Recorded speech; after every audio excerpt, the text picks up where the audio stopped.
Hello everybody, I'm Akshay Chauhan, HOD English and air force phase 2 specialist at Achiever Defence Academy. आप सभी का बहुत बहुत स्वागत करता हूं। तो आज जो भी क्वेश्चन पूछे गए इंग्लिश के बेटा वो हम सोल्व करने वाले हैं। अगर आप एयरफोर्स का पेपर दे चुके हैं और कॉन्फिडेंट फील कर रहे हैं कि आप फेज 1 आसानी से क्लियर कर देंगे तो बेटा अभी नीचे दिए गए नंबर पर कॉन्टैक्ट करें और ज्वाइन करें फेज 2 स्पेशल गारंटेड बैच।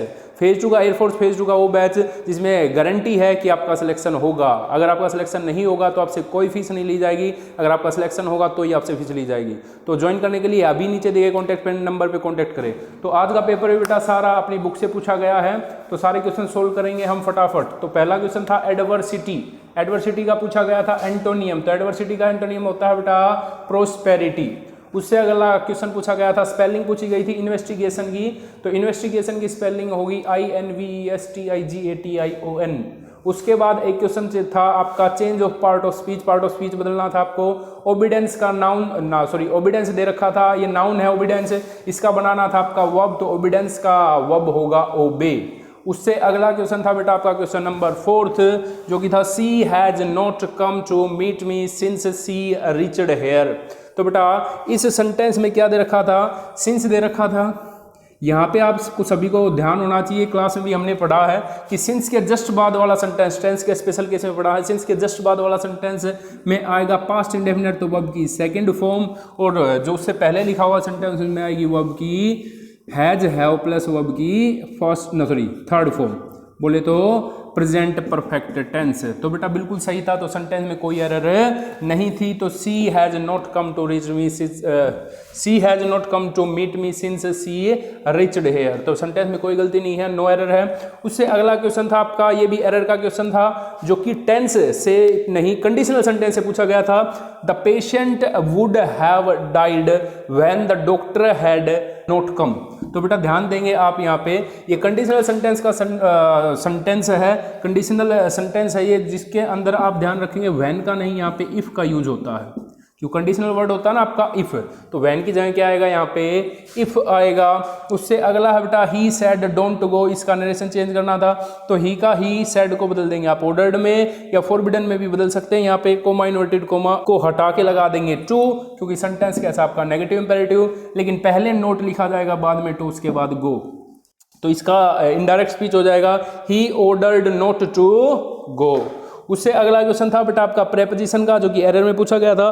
तो डिबार्ड टू अटेंड, तो डिबार्ड के साथ जो प्रेपोजिशन यूज होती है वो होती है फ्रॉम। तो ये साथ कितने क्वेश्चन हो गए, 7। बाकी क्वेश्चन देखते हैं। तो ये भी बेटा सारे क्वेश्चन आपके पेपर में पूछे गए थे। इससे आगे देखते हैं नेक्स्ट।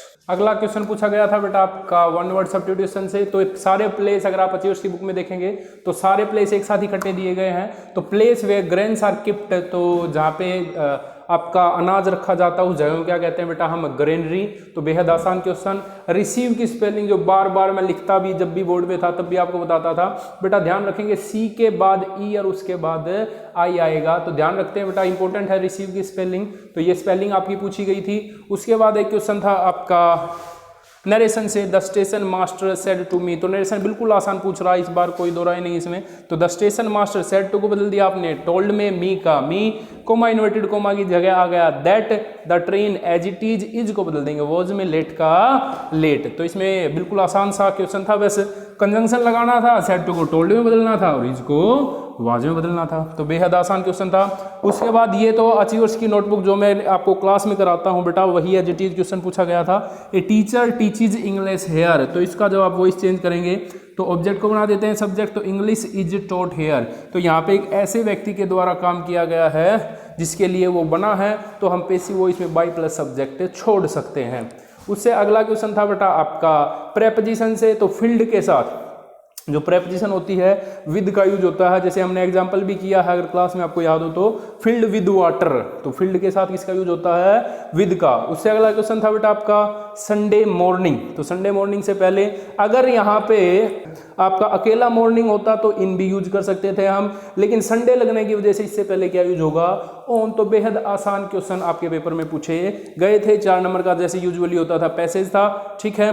तो पैसेज भी बच्चे कह रहे थे सर इजी था, थोड़ा लेंदी था लेकिन इजी था। पैसेज के बारे में आपको बात ध्यान रखनी है। सबसे पहले करेंगे आप वोकैब प्लस ग्रामर और एट लास्ट करेंगे पैसेज, ताकि टाइम की कोई मतलब बहुत टाइम आपको मिल सके सोल्व करने के लिए, आप पैसेज को 2 से 3 बार पढ़ सकें। ठीक है, तो अगर आप पेपर दे चुके हैं तो बेटा फेज 2 के लिए ज्वाइन कर सकते हैं अचीवर डिफेंस एकेडमी, नीचे दिए गए कॉन्टैक्ट नंबर पे।